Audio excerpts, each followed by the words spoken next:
तो स्टूडेंट्स आज हम यहाँ सीखेंगे कोऑर्डिनेशन कंपाउंड का एक बहुत ही इंपॉर्टेंट टॉपिक जिसके बारे में आप बच्चे बहुत बार रिक्वेस्ट भेज चुके हैं और वो है CFT जिसकी फुल फॉर्म है crystal field theory. Crystal field theory इस चैप्टर का कहा जाए तो बहुत ही ज़्यादा इंपॉर्टेंट टॉपिक भी बन जाता है और बहुत ही ज़्यादा मुश्किल टॉपिक भी बनता है। अगर हम बुक में से इसको पढ़ने की कोशिश करते हैं तो नो डाउट मुश्किलें इसके बारे में बनी रहती हैं। आज मैं आपको इसका एक सेंट्रल आइडिया देता हूँ, सेंट्रल थीम देता हूँ, जरा इसके बारे में अंडरस्टैंड करने की कोशिश कीजिएगा। सबसे पहले आपको मालूम होना चाहिए कि डी ऑर्बिटल 5 होते हैं। 5 डी ऑर्बिटल हमारे पास हैं जिसमें से dxy, dyz, dxz ये ऑर्बिटल जहां लोब्स मिडवे द एक्सिस होते हैं। अगर ये x और y एक्सिस है तो इसे dxy, अगर ये y और z एक्सिस है तो इसे dyz और इस तरह से अगर ये x और z है तो इसे dxz कहा जाता है। ये तीनों डी ऑर्बिटल एक जैसे होते हैं। यहाँ लोब्स मिडवे द एक्सिस और इन्हें कलेक्टिवली T2G ऑर्बिटल के नाम से भी जाना जाता है, पहचाना जाता है। ध्यान रखिएगा इस बात को। ऐसे ही 2 डी ऑर्बिटल हैं, एक z एक्सिस पे इसे dz स्क्वायर कहा जाता है एंड 1 x एंड y इसे dx स्क्वायर y स्क्वायर के नाम से पहचानते हैं। तो हमारे पास 5 डी ऑर्बिटल, 3 एक जैसे जिन्हें T2G कहा गया, 2 एक जैसे जिन्हें EG कहा गया। तो याद रखिएगा इस बात को इस पूरे लेक्चर के दौरान, अगर ऑर्बिटल ऑन द एक्सिस है तो मैं EG की बात कर रहा हूं और अगर मिडवे द एक्सिस है तो T2G की बात कर रहा हूं। अगर मैं मिडवे द एक्सिस कहता हूं तो मैं T2G 3 ऑर्बिटल की बात कर रहा हूं। अगर मैं ऑन द एक्सिस कहता हूं तो EG यानी 2 ऑर्बिटल के बारे में बात कर रहा हूं। अगर आपके पास मेटल और लिगेंड है, आप जानते हैं मेटल के साथ लिगेंड कोऑर्डिनेट बॉन्ड बनाता है, तो होता ये है बॉन्डिंग होने से पहले मेटल के डी ऑर्बिटल की एनर्जी सेम होती है। मेटल के पास जितने डी ऑर्बिटल होते हैं सबकी एनर्जी सेम होती है। ऐसे ऑर्बिटल जिनकी एनर्जी सेम होती है उन्हें डीजनरेट ऑर्बिटल कहा जाता है। तो याद रखिएगा बॉन्डिंग से पहले, लिगेंड के अप्रोच करने से पहले इनकी एनर्जी सेम है, ये डीजनरेट डी ऑर्बिटल कहलाए जाते हैं। जैसे जैसे लिगेंड मेटल की तरफ अप्रोच करता है, लिगेंड के इलेक्ट्रॉन और मेटल के इलेक्ट्रॉन की रिपल्शन होती है और उस रिपल्शन की वजह से इनकी एनर्जी धीरे धीरे इंक्रीज होती है। पहले सभी की एनर्जी लोअर स्टेट में थी, ग्राउंड स्टेट, फिर एनर्जी इंक्रीज हुई और जब ये लिगेंड बहुत ज्यादा नजदीक आ जाएंगे तो रिपल्शन इतना ज्यादा बढ़ जाएगा कि ये 2 सेट में स्प्लिट हो जाएंगे। जब लिगेंड बहुत नजदीक आएंगे तो रिपल्शन इतना ज्यादा हो जाएगा कि ये डी सबशेल 2 सेट में स्प्लिट हो जाएगी। इसे क्रिस्टल फील्ड स्प्लिटिंग के नाम से या शॉर्ट में CFS कहा जाता है।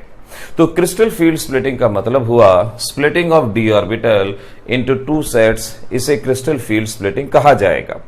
अब अगर लिगेंड टुवार्ड्स द एक्सिस आ रहे हैं तो जो ऑर्बिटल एक्सिस के अलोंग थे उनकी एनर्जी बढ़ेगी और अगर लिगेंड मिडवे द एक्सिस आ रहे हैं तो जो ऑर्बिटल मिडवे द एक्सिस थे उनकी एनर्जी बढ़ जाएगी।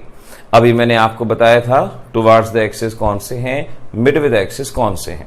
लेट मान लीजिए कि आने वाले लिगेंड अलोंग द एक्सिस आ रहे हैं तो जो ऑर्बिटल अलोंग द एक्सिस होंगे उनकी एनर्जी बढ़ जाएगी। अलोंग द एक्सिस कौन से थे, EG ऑर्बिटल, तो EG ऑर्बिटल की एनर्जी पहले से ज्यादा हो जाएगी और T2G ऑर्बिटल की एनर्जी कम हो जाएगी। अगर मिडवे द एक्सिस आएंगे तो T2G की एनर्जी ज्यादा हो जाएगी, EG की एनर्जी कम हो जाएगी। कोऑर्डिनेशन नंबर 6 में इस तरह का डायग्राम यहां पे ऑब्जर्व होगा। तो ये है हमारे पास T2G, ये है हमारे पास EG। इनके बीच का जो एनर्जी डिफरेंस है इसे CFSE crystal field splitting energy और क्रिस्टल फील्ड स्टेबलाइजेशन एनर्जी से जाना जाता है और इसे हम डेल्टा O से भी रिप्रेजेंट कर सकते हैं। तो हमारी थ्योरी में इसी तरह से कहा गया कि पहले इनकी एनर्जी सेम थी, फिर इनकी एनर्जी बढ़ी, इसे बैरी स्टेट के नाम से भी जानते हैं। फिर रिपल्शन इतने ज्यादा हुए कि डी सबशेल 2 सेट में स्प्लिट हो गया जिन्हें EG और T2G और एनर्जी डिफरेंस को यहां पर हम CFSE के नाम से जानते हैं। नाउ CFSE किन किन बातों पे डिपेंड करती है ये आपको ध्यान रखना है। सबसे पहले ध्यान रखना, कोऑर्डिनेशन नंबर 4 के कॉम्प्लेक्स को टेट्राहेड्रल कॉम्प्लेक्स इन जनरल कहा जाता है और कोऑर्डिनेशन नंबर 6 को ऑक्टाहेड्रल कहा जाता है। कोऑर्डिनेशन नंबर 6 में CFSC को हम रिप्रेजेंट करते हैं डेल्टा O से ऑक्टाहेड्रल और यहां रिप्रेजेंट करते हैं डेल्टा T से टेट्राहेड्रल। तो याद रखिएगा, delta T is equal to approximately 4/9 delta O। देखिए, अभी तक मैं आपको बता चुका हूं CFSC किसे कहते हैं। The energy difference between splitted d orbital CFSC कहा जाता है। अगर ये ऑक्टाहेड्रल कॉम्प्लेक्स है तो इसे डेल्टा O, कोऑर्डिनेशन नंबर 6 है तो इसे डेल्टा O, और अगर कोऑर्डिनेशन नंबर 4 है तो इसे डेल्टा T से रिप्रेजेंट किया जाता है। तो रिप्रेजेंटेशन ध्यान रखें, डेल्टा T कोऑर्डिनेशन नंबर 4 के लिए, डेल्टा O कोऑर्डिनेशन नंबर 6 के लिए। Now factor affecting the CFSC, पहला फैक्टर है कि प्रैक्टिकली पाया गया कोऑर्डिनेशन नंबर 4 में CFSC की वैल्यू कम होती है as compared to coordination number 6। Coordination number 4 में CFSC की वैल्यू कोऑर्डिनेशन नंबर 6 के अप्रोक्सीमेटली हाफ होती है, 4/9, या जिसे आप अप्रोक्सीमेटली हाफ भी यहां पर बोल सकते हैं। अगर आपसे क्वेश्चन पूछते हैं बताएं इन दोनों में से CFSC कहां पे ज्यादा होगी, तो अब आप बड़ी आसानी से जवाब दे सकते हैं कि ये पहला compound coordination number 4, coordination number 6, तो CFSC कहां ज्यादा होगी, कोऑर्डिनेशन नंबर 6 में ये वैल्यू ज्यादा रहेगी। तो पहला फैक्टर हुआ टाइप ऑफ ज्योमेट्री, ज्योमेट्री के बेसिस पे CFSC को बता सकते हैं। दूसरा फैक्टर है charge on central metal atom, charge on central metal atom directly proportional to CFSC।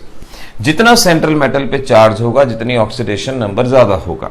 Suppose मैं आपसे कहता हूं कि मेरे पास 2 कॉम्प्लेक्सेस हैं और मुझे बताना है CFSC कहां ज्यादा होगी। पहला कॉम्प्लेक्स, यहां ऑक्सीडेशन नंबर निकालेंगे 0, यहां ऑक्सीडेशन नंबर निकालेंगे +2, क्योंकि यहां पर चार्ज ज्यादा है, ऑक्सीडेशन नंबर ज्यादा है, इसकी CFSC ज्यादा होगी। तो पहले आपको ज्योमेट्री देखनी है। अगर दोनों की ज्योमेट्री सेम हो, कोऑर्डिनेशन नंबर सेम हो, तो आपने सेंट्रल मेटल पे चार्ज देखना है, जहां चार्ज ज्यादा होगा वहीं CFSC ज्यादा होगी।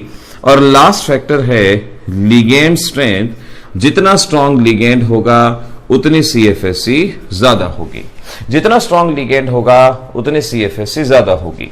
ध्यान रखिएगा, CO, अमोनिया, इथाइलिन डाइअमीन, ये सभी स्ट्रॉन्ग लिगेंड कहलाए जाते हैं और इनके अलावा H2O, फ्लोरीन, क्लोरीन वगैरह ये सभी वीक लिगेंड कहलाए जाते हैं। अगर स्ट्रॉन्ग लिगेंड होंगे तो CFSC ज्यादा होगी, वीक लिगेंड होंगे तो CFSC कम होगी। तो अगर आपसे क्वेश्चन ये पूछा जाता है कि आपके पास एक ये कॉम्प्लेक्स है, आपके पास एक ये कॉम्प्लेक्स है, बताओ CFSC कहां ज्यादा है, तो पहले आप ज्योमेट्री देखेंगे। दोनों का कोऑर्डिनेशन नंबर सेम है, ज्योमेट्री सेम है। फिर आप चार्ज ऑन सेंट्रल मेटल यानी ऑक्सीडेशन स्टेट देखेंगे, वो भी दोनों पे सेम है। फिर आप लिगेंड की स्ट्रेंथ देखेंगे, क्योंकि कार्बोनिल स्ट्रॉन्ग लिगेंड है तो इसकी CFSC पहले के कंपैरिजन में ज्यादा होगी।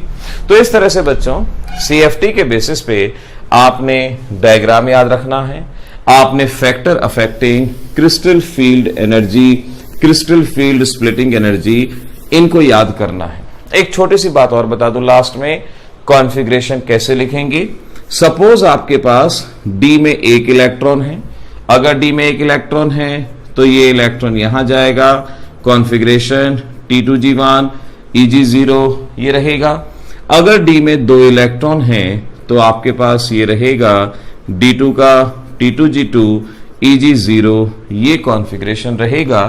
अगर आपके पास D में 3 इलेक्ट्रॉन हैं तो यू कैन से ये बनेगा T2G3 Eg0, इस तरह से किया जा सकता है। तो ऐसे आप क्रिस्टल फील्ड थ्योरी को बहुत आसानी से समझ सकते हैं, बहुत सिंपल स्टेप्स में इसके बारे में जान सकते हैं। होमवर्क में कोशिश कीजिएगा D5, D6, D7 इनका कॉन्फ़िगरेशन लिखने की होमवर्क में कोशिश जरूर कीजिएगा। तो इस तरह से बोर्ड एग्जामिनेशन के लिए भी, मल्टीपल चॉइस के लिए भी आप CFT को स्मार्टली पढ़ेंगे तो ये आपसे बहुत इजीली हो जाएगा, बहुत आसानी से आप इसकी प्रॉब्लम्स को सॉल्व कर पाएंगे। तो इसके बारे में बाकी जो भी बातें हैं, कोई भी अगर डाउट होगा कमेंट सेक्शन में लिखिएगा, जैसे ही वक्त मिलेगा हम डेफिनेटली आपके क्वेरीज का आंसर देंगे। ऑल द बेस्ट, पढ़ते रहिए, एग्जाम की तैयारी करते रहिए।